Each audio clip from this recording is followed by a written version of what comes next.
Bom dia a todos.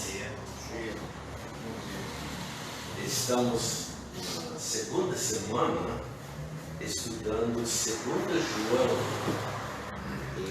Então podemos ir para 2 João nas nossas Bíblias. Vamos abrir 2 João.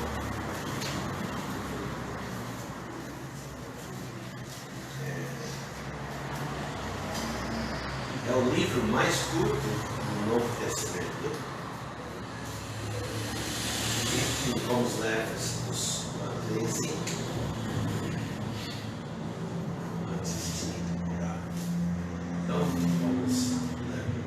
O presbítero, a senhora eleita e a seus filhos, aos quais amo na verdade, e não somente eu, mas também todos os que têm conhecido a verdade, por amor da verdade que está em nós e para sempre estará conosco. Graça seja convosco, misericórdia e paz da parte de Deus Pai e da do Senhor Jesus Cristo, o Filho do Pai, em verdade e amor. Muito me alegro por achar que alguns de teus filhos andam na verdade, assim como temos recebido o mandamento do Pai. Agora, Senhor, rogo-te, não como se escrevesse um novo mandamento, mas aquele mesmo que desde o princípio tivemos, que nos amemos uns aos outros. E o amor é este, que andemos segundo os seus mandamentos. Este é o mandamento, como já desde o princípio ouvistes, que andeis nele.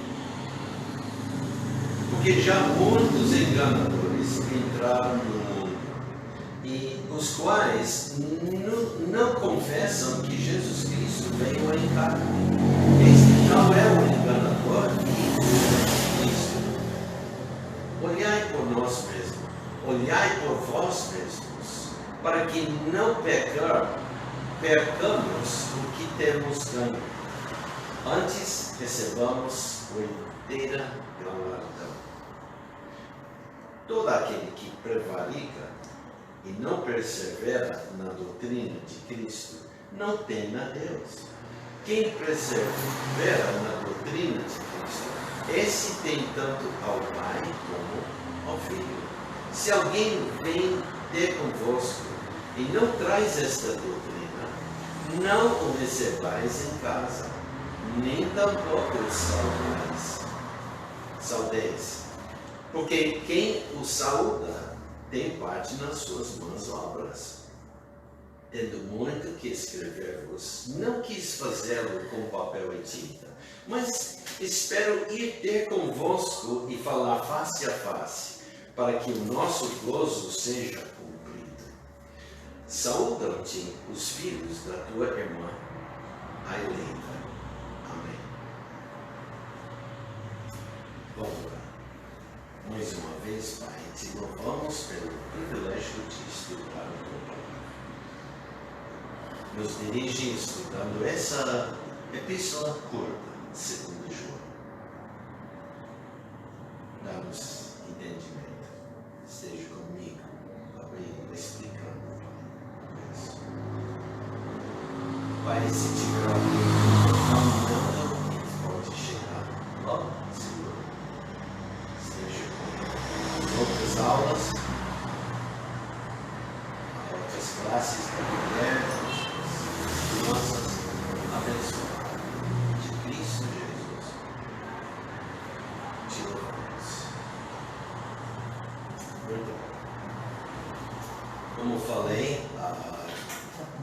a epístola de 2 João, sendo apenas um capítulo, foi escrito pelo apóstolo João.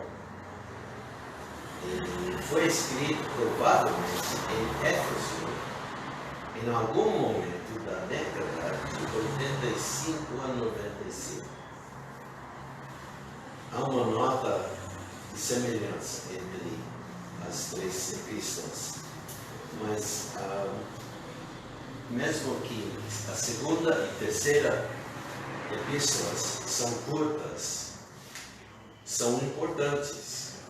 E brevidade não é sinal de falta de importância.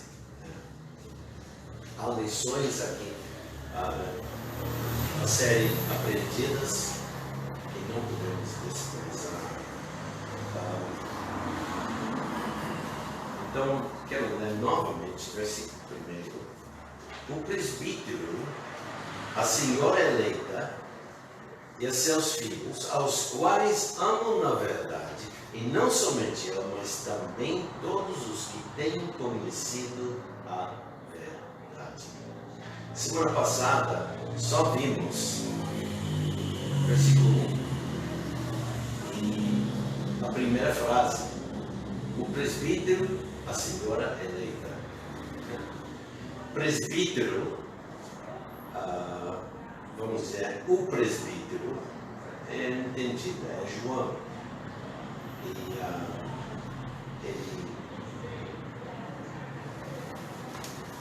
nós vimos semana passada que essa palavra presbítero é equivalente a ancião.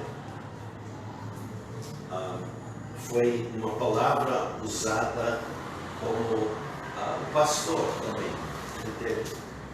ligado a gente pode.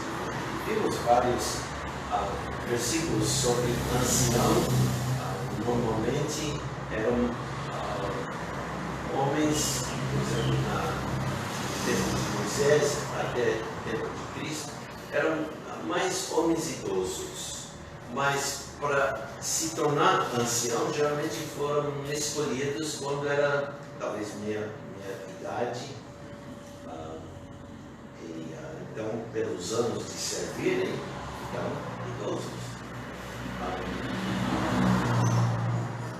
E em Lucas 7, versículo 3, nós lemos: e quando ouviu falar de Jesus, enviou-lhes uns anciãos dos judeus, rogando-lhe que viesse curar o seu servo. Nós não vamos entrar de quem era esse servo, quem era o servo, nada disso, mas podemos ver que as pessoas foram pedindo que os anciãos daquela cidade viessem, procurassem o Senhor Jesus Cristo a pedir que Jesus curasse esse servo. E isso aconteceu. No Novo Testamento, obviamente no início das igrejas, quando estava estabelecendo as igrejas, e logo, vamos dizer, apontando certos homens como os líderes, os presbíteros, ou anciãos, ou pastores, não todos eram idosos, mas eram todos, basicamente, novos na fé, mas tendo demonstrado crescimento espiritual desde o dia de aceitar Cristo até aquele momento. E nós vemos, por exemplo, em Atos 14, versículo 23, vamos lá. Atos 14.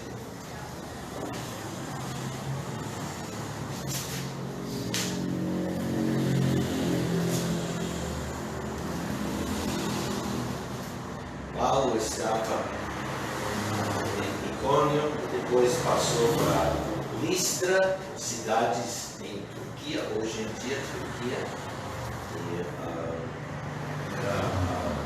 Ásia Menor, como conhecida, e então agora eles estão, parece, na cidade de Listra, e tendo voltado, nós lemos versículo 21. E tendo anunciado o Evangelho naquela cidade e feito muitos discípulos, voltaram para Listra, Icônio e Antioquia, confirmando os ânimos dos discípulos em todas essas igrejas, exortando-os a permanecer na fé, pois que por muitas tribulações nos importa entrar no reino de Deus. E o importante para agora, e havendo-lhes por comum consentimento eleito anciãos em cada igreja, orando com Jesus e encomendaram ao Senhor em quem haviam crido. E então podemos ver essa eleição de homens que estavam demonstrando espiritualidade, crescimento, e precisando de liderança nas igrejas. E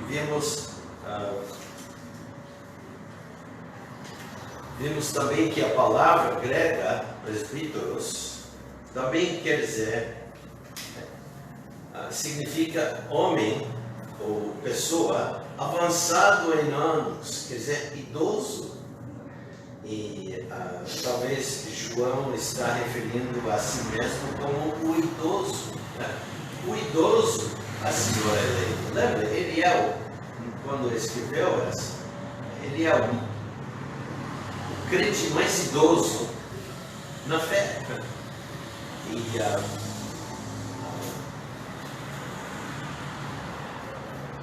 então, pode entender o idoso,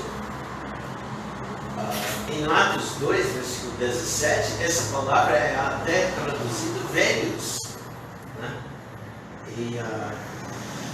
Mas também ele pode estar usando como no sentido de que ele era um ancião, um presbítero, um pastor da igreja. Ou isto, como essas palavras, episcopos e presbíteros, presbítero ou bispo, né? Pastor, todas essas palavras têm o mesmo uso na Bíblia, nas igrejas. Então, foi aqui onde nós terminamos semana passada. Então, vamos passar o presbítero. Realmente chegamos só a isso, o presbítero. Então, vamos passar para o resto dessa frase. A senhora eleita. A senhora eleita. Os comentaristas divergem muito sobre se a frase a senhora eleita e seus filhos se refere a uma família verdadeira ou é uma metáfora para uma igreja local ou uma região inteira a qual João havia ministrado. Então a gente fica pensando, está referindo a uma igreja, quer dizer então que essa é a igreja mãe de todos na região ou todos na cidade? Ou está referido a todas as igrejas? Então a igreja mãe deve ser Jerusalém. Mas essa região foi realmente estabelecido, quer dizer, os primeiros missionários foram mandados pela igreja de Jerusalém. Então, quem foi o primeiro missionário?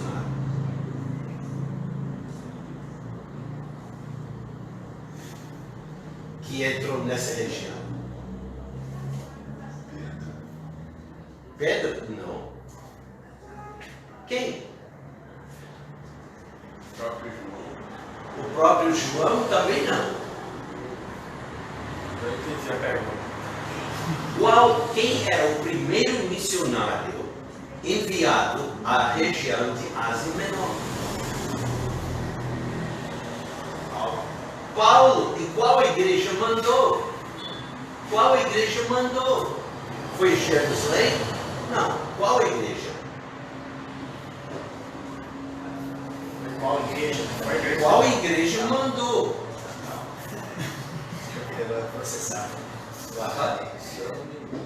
Por exemplo, eu estou aqui como missionário. Há uma igreja nos Estados Unidos onde eu sou membro. Essa igreja oficialmente me mandou para o campo. Não é que eles escolheram onde eu iria. Eu já sabia quando era jovem.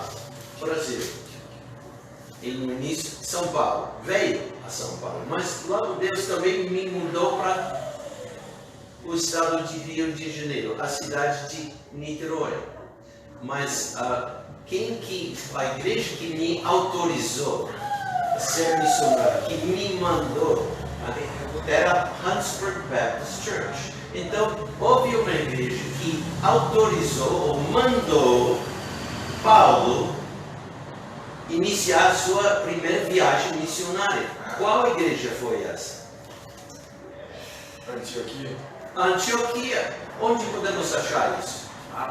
Atos 13. Atos 13. Diz aí, versículo 1. Eu sei que todos vocês sabiam a resposta, né?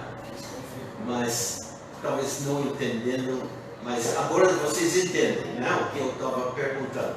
Qual igreja mandou Paulo iniciar sua primeira viagem missionária? Era a igreja Antioquia. E na igreja que estava em Antioquia havia alguns profetas e doutores, a saber, Barnabé e Simeão, chamado Níger, e Lúcio, Cireneu e Manaim, que foram criados por Herodes, o tetrarca e Saulo. E servindo eles ao Senhor e jejuando, disse o Espírito Santo. Obviamente, disse para quem? A igreja: apartai-me a Barnabé e a Saulo para a obra a que os tenho chamado. Então, jejuando e orando, e pondo sobre ele as mãos, os despediram. Despediram quer dizer o quê? Lembra, eles tinham responsabilidades nessa igreja. Mas agora despediram para ir a outro lugar. Então nós lemos o versículo 4. E assim estes, quem são estes? Barnabé e Saulo, enviados pelo Espírito Santo, desceram a Selúcia e dali navegaram para Chipre. E assim podemos ler acerca dessa primeira viagem e das igrejas que foram fundadas durante esse tempo da primeira viagem. Então, quando voltamos para 1 João, o presbítero, a senhora eleita, muitos dizem, não, essa está falando sobre uma igreja e seus filhos. Quer dizer, então, o que? Seus filhos. Outras igrejas fundadas por essa igreja. Podemos pensar, Antioquia mandou missionários, então as igrejas que foram estabelecidas com a autoridade de qual igreja? Antioquia. Não, Jerusalém. Jerusalém não mandou eles. Mandou Pedro, mandou os outros lá, em tempo, né? Foi espalhando, e muitos nem foram mandados, foram fugindo por causa das perseguições.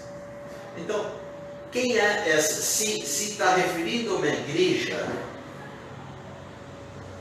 qual é essa igreja? Antioquia.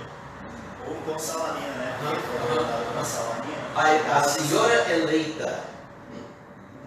Ou está falando sobre Jerusalém, sobre Antioquia, ou as igrejas estabelecidas nessa região. Mas se foi uma igreja estabelecida nessa região, quando nós lemos em Atos e todos, não temos uma igreja que se tornou mãe das outras.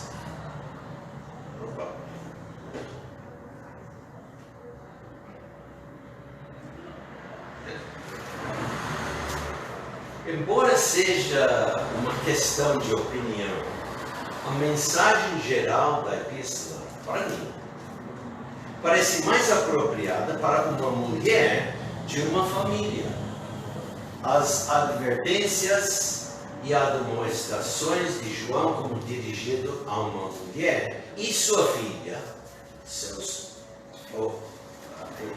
a mulher e seus filhos e sua família são importantes, mesmo que podemos aplicar tudo às igrejas individuais, mas eu não vejo que pode ter uma igreja mãe, né? Como certas igrejas têm suas igrejas mães, né? A igreja de Roma é a mãe, a igreja em Salt Lake City é a mãe de todas as igrejas dos mormons. Eu ia falar igreja matriz, né? Como que é essas assembleias, muito isso, igreja matriz. Agora, existe realmente a possibilidade que pode estar referindo a uma igreja que fundou todas essas obras, mas não pode incluir todas as igrejas daquele tempo, a não ser que, então, essa é a igreja de Jerusalém. Então, para mim, é mais para uma mulher em particular. Diz aqui, a senhora eleita e seus filhos. A palavra grega para senhora é kuria, ou kuria. E essa palavra grega é equivalente do nome hebraico Maria. E em português, realmente é a palavra Marta. E em português nós usamos Maria muitas vezes para incluir muitas mulheres, né? Qual a palavra? A kuria. Mas é que senhora ou ele? Quer dizer senhora. A palavra para senhora é kuria. E é equivalente ao nome hebraico Marta. Ela era, eu creio, uma mulher cristã de destaque na igreja, mas não diz qual igreja, e provavelmente estimada por muitas, como João estimava. Como falei, não considero que a senhora aqui seja toda a igreja, mas sim uma mulher individual que viveu em algum lugar dentro dos limites do circuito de assembleias sobre as quais o apóstolo João tinha, por falta de expressão, vou dizer, supervisão. Mas eu não vejo ele assim mandando as igrejas, supervisionando assim. Mas é que ele foi bem conhecido e quando pudesse ele viajava visitando cada um.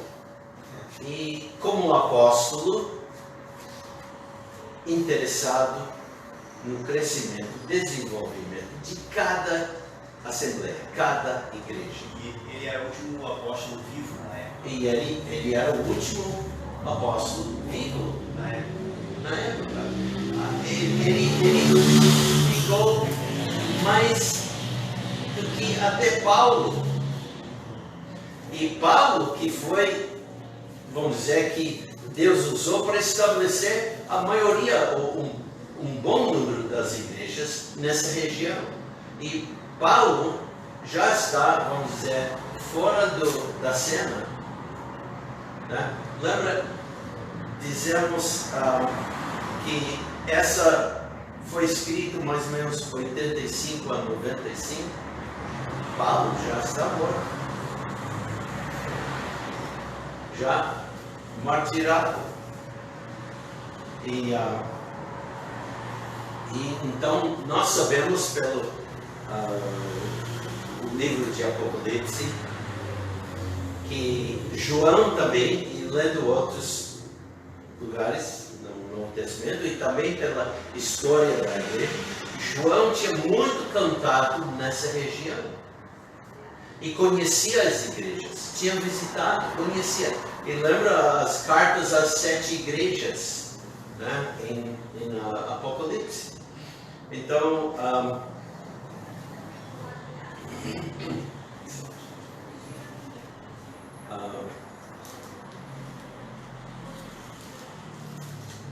Então, João conhecia esse local. Ele era bem conhecido pelos membros, pelas igrejas.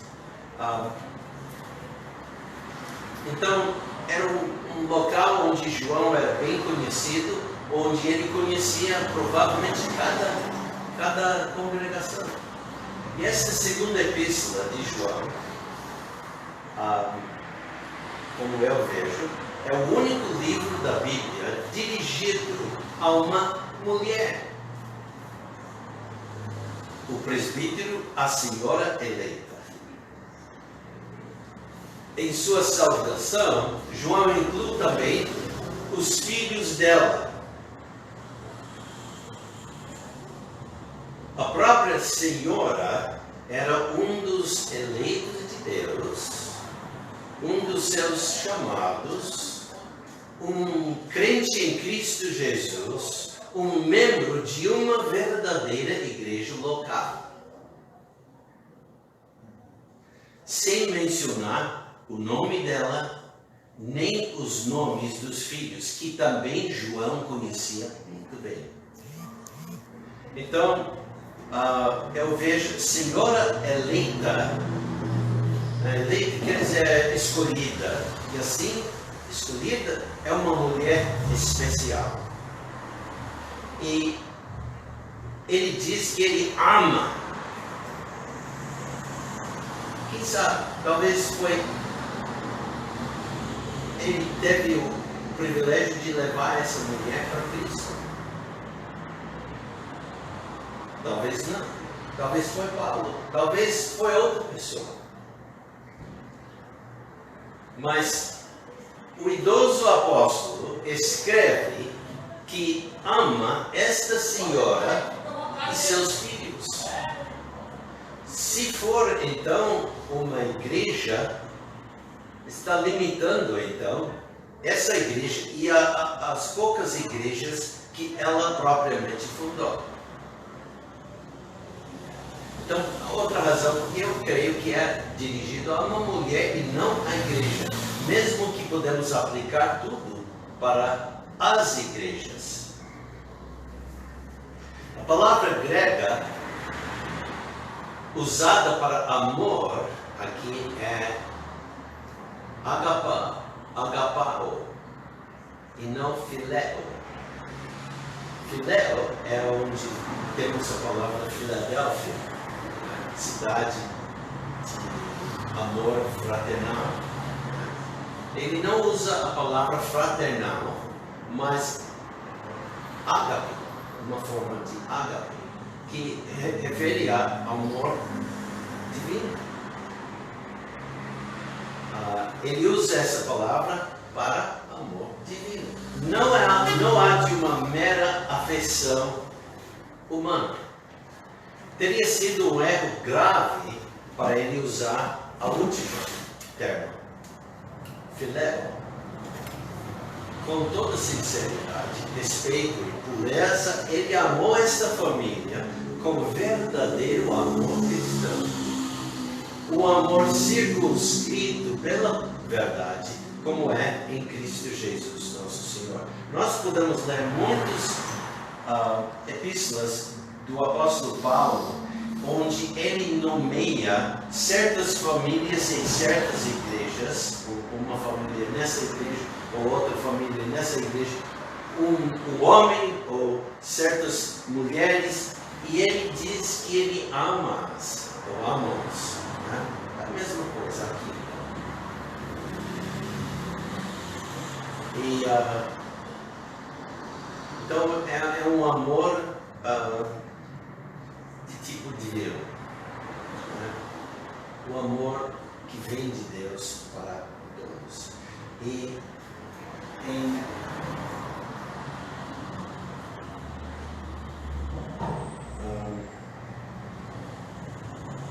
quando nós lemos versículos 1 e 2, o presbítero, a senhora eleita e a seus filhos, aos quais amo na verdade. E não somente eu, mas também todos os que têm conhecido a verdade, por amor da verdade que está em nós e para sempre estará conosco. Então, mais do que só ele.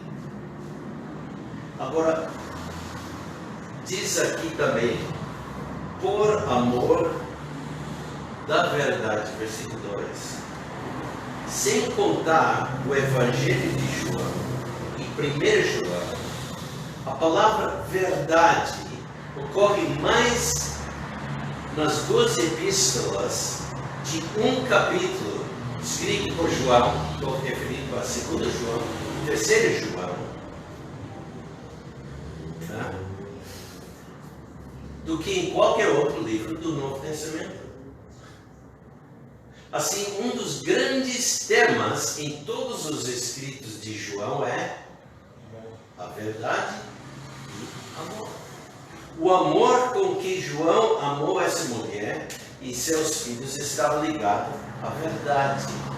Isso é, entendendo que ele e os outros amavam porque sua vida cristã exemplificava a verdade como está na palavra de Deus.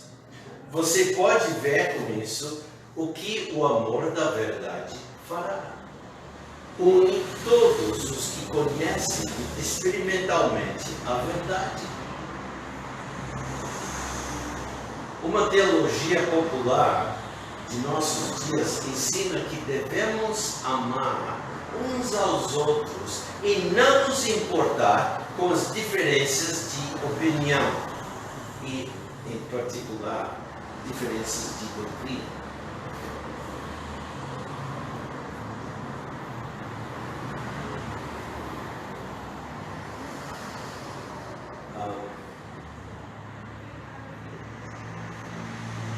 Eles dizem-nos que devemos tolerar a divergência do pensamento teológico e nos concentrar em amar uns aos outros. Soa bem. E devemos amar uns aos outros. Eu não tenho nenhuma desavença com o homem que me diz que devo amar meu próximo. Mas é importante. Deixe-me dizer que a verdade nunca deve ser abandonada ou ignorada. O apóstolo está falando aqui de amor na verdade, por causa da verdade. Ouvi anos atrás de uma igreja onde foi dita, se me lembro, foi mais ou menos nos anos 60, muitos anos atrás. Meu pastor contou dessa. E depois disso eu ouvi outros, porque essa história é conhecida. Mas é interessante. Essa pessoa disse, nossa igreja é do tipo em que judeus, católicos, romanos e protestantes adoram juntos e ninguém se ofende. Perfeita essa aí. Essa igreja é perfeita. Tem ouvido dessa? Ou algo? Já. Tá vendo? Posso dizer a vocês agora mesmo que nenhum verdadeiro crente no Senhor Jesus Cristo pode permanecer naquela igreja sem abandonar a verdade, sem entregar a verdade. João sempre enfatiza a fidelidade à verdade. Lembra quando Paulo agiu quando confrontou Pedro? Fez isso em amor. Vamos para Gálatas, capítulo 2. Irmão, foi em amor, mas num tom bem alto, né? O que? Repete. Ele agiu em amor, mas não foi passando a mão na brilhantina na cabeça dele, não, né? Falou num tom bem alto. Vamos para capítulo 2. Ouve. Obrigado. Ouça. capítulo 2. Gálatas 2. É isso mesmo. Que isso? Gálatas capítulo 2. Lembra? Paulo está escrevendo isso para uma igreja, né? Escrevendo para a igreja em Galácia, que realmente foi para várias igrejas. E em versículo 11 nós lemos: e chegando Pedro a Antioquia, né? Então sabemos onde ocorreu isso, na Antioquia. E chegando Pedro a Antioquia, lhe resisti na cara.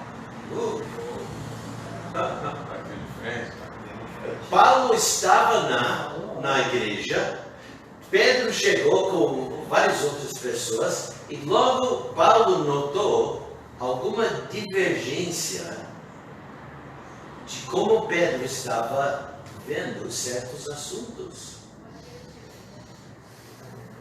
E chegando Pedro a Antioquia, lhe resisti na cara, porque era repreensível. Porque antes que alguns tivessem chegado da parte de Tiago, comia com os gentios. Vamos parar. Tiago aqui é o pastor da igreja de Jerusalém. E lembra quando eles foram, quando a igreja de Antioquia mandou Paulo para Antioquia? Tiago era liderança e fez a última palavra, né? E concordou com Paulo e toda a igreja aceitou. Agora Pedro descendo de Jerusalém, porque sempre quando você sai de Jerusalém indo a algum lugar você desce, e porque está na montanha, então desceu, mesmo indo para o norte, desceu de Jerusalém. E veio várias pessoas, creio eu, como Paulo também, que ele não está dizendo que Tiago mandou Pedro viver assim como estava vivendo, agindo, mas que ele veio de lá. Então vamos lá. Porque antes que alguns tivessem chegado da parte de Tiago, comia com os gentios. Mas depois que chegaram, se foi retirando e se apartou deles, temendo-os que eram da circuncisão. Opa! Esse está referido àquele grupo de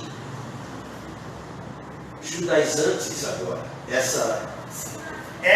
Esse erro que ensinava que precisa ser circuncidado, qualquer gentio, para ser crente. E Pedro agora está com medo. E está cedendo. Mas que chegaram, se foi retirando e se apartou deles, dos gentios, temendo os que eram da circuncisão. E os outros judeus também dissimulavam com ele. De maneira que até Barnabé se deixou levar pela sua dissimulação. Foi Barnabé que levou o Paulo. Foram juntos, né? Mas quando vi que não andavam bem e diretamente conforme a verdade do Evangelho, disse a Pedro na presença de todos: se tu, sendo judeu, vive como os gentios e não como judeu, por que obrigas os gentios a viverem como judeus? E, quer dizer, seguindo todo o pensamento das tradições dos judeus, e muitas tradições são erradas, biblicamente. Não tinha mais como sacrificar, talvez. Exato. Bom, talvez. Nós também devemos agir assim, contra a verdade. É a verdade que Deus, que une os corações, porque a verdade é a base de toda justiça divina. Então, vamos para 2 Coríntios, capítulo 13.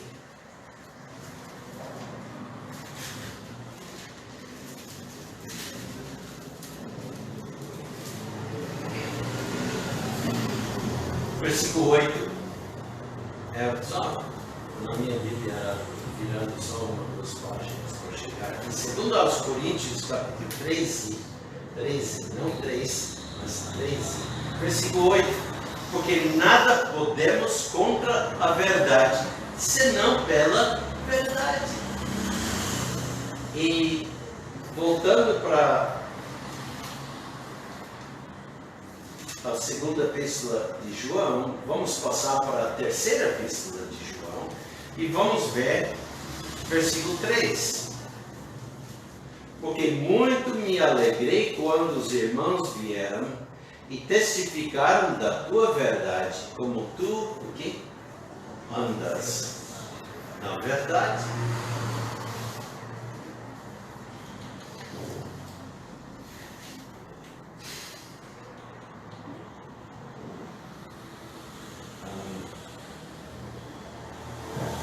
Essa é a Bragaio. Bragaio, né? Como é que é? O Bragaio.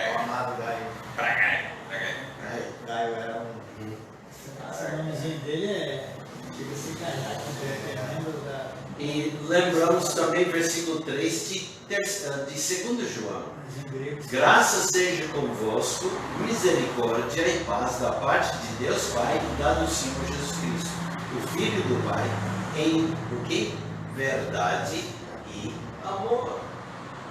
Em sua saudação, João invoca a tríplice bênção de graça, misericórdia e paz.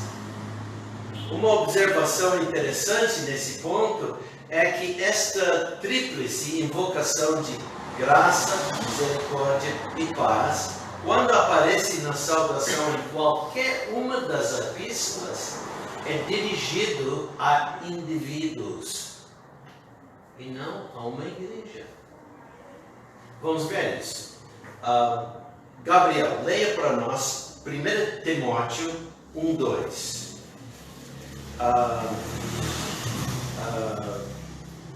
Guilherme, 2 Timóteo 1:2. Ismael, Tito 1:4. O irmão Luciano, 2 João, versículo 3.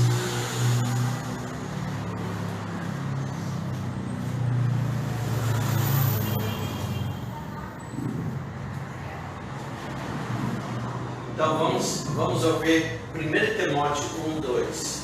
A Timóteo, meu verdadeiro filho, na fé, Graça, misericórdia misericórdia, e paz, paz, da parte de Deus, nosso Pai, e da do Senhor Jesus Cristo, nosso Senhor. está aí dirigido a um indivíduo. Agora, Guilherme, 2 Timóteo 1:2.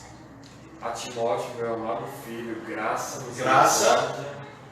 Misericórdia e paz da parte de Deus Pai e da de Cristo Jesus, Senhor nosso. dirigido a indivíduo. Então, notando que eu estou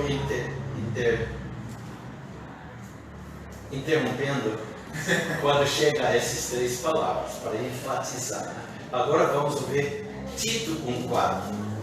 A Tito, meu verdadeiro filho, segundo a fé, graça, misericórdia e paz da parte de Deus Pai e da do Senhor Jesus Cristo, nosso Salvador. E tem fé também, Ah? fé. Sempre Timóteo, meu verdadeiro filho, na fé. Tito, fé. Aham. Verdadeiro filho, né? Filho na fé também.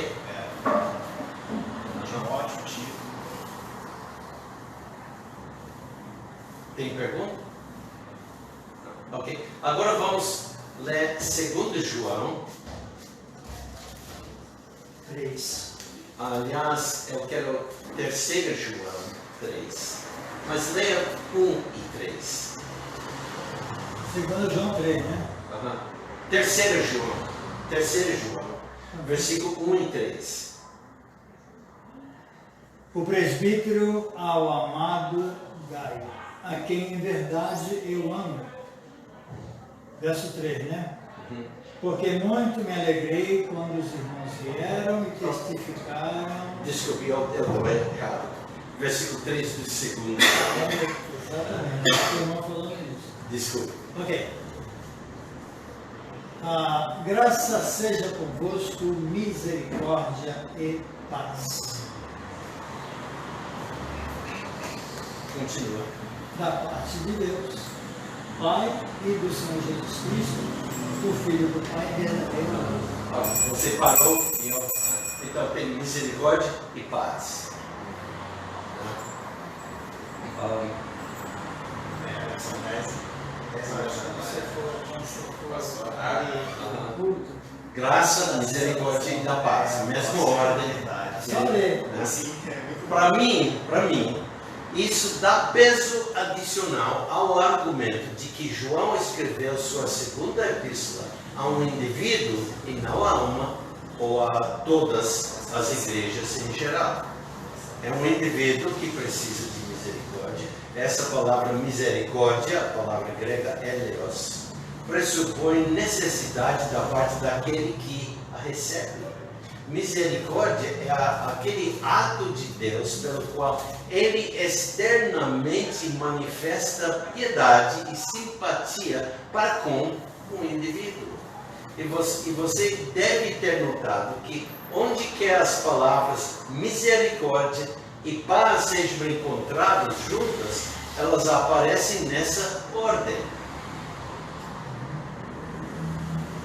A graça, misericórdia e paz.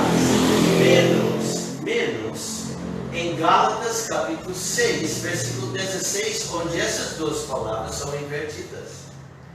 Gálatas 6, 16. E lá nós lemos Gálatas 6, 16. E a todos quantos andarem conforme esta regra, paz e misericórdia sobre eles e sobre o Israel de Deus. Paz é a experiência resultante no coração do homem que recebe a misericórdia de Deus. E quem entre nós não precisa de compaixão e misericórdia de Deus diariamente? Em Lamentações, capítulo 3, versículos 22 e 23. Lamentações 3, 22 e 23 diz: as misericórdias do Senhor são a causa de não sermos consumidos, porque as suas misericórdias não têm fim. Novas são cada manhã, grande é a tua fidelidade. E agora, deixa eu ver. Puxa, o tempo está fugindo. Tem que tirar a pilha daqui. Tira a pilha. Podemos tirar. Não vai adiantar. Não adianta, o relógio está. Ok, vamos um pouco mais e vamos para. Graça, misericórdia e paz vem de Deus Pai e da do Senhor Jesus Cristo, o Filho do Pai. Versículo 3. Uma observação importante nessa declaração é que Deus é a fonte de graça, misericórdia e paz. Mas mais importante do que isso, creio eu, é a perfeita igualdade entre o Pai e o Filho. Tanto o Pai quanto o Filho são a fonte pessoal imediata, porque ambos são coiguais e coeternos. Qualquer negação do Filho é uma negação do Pai.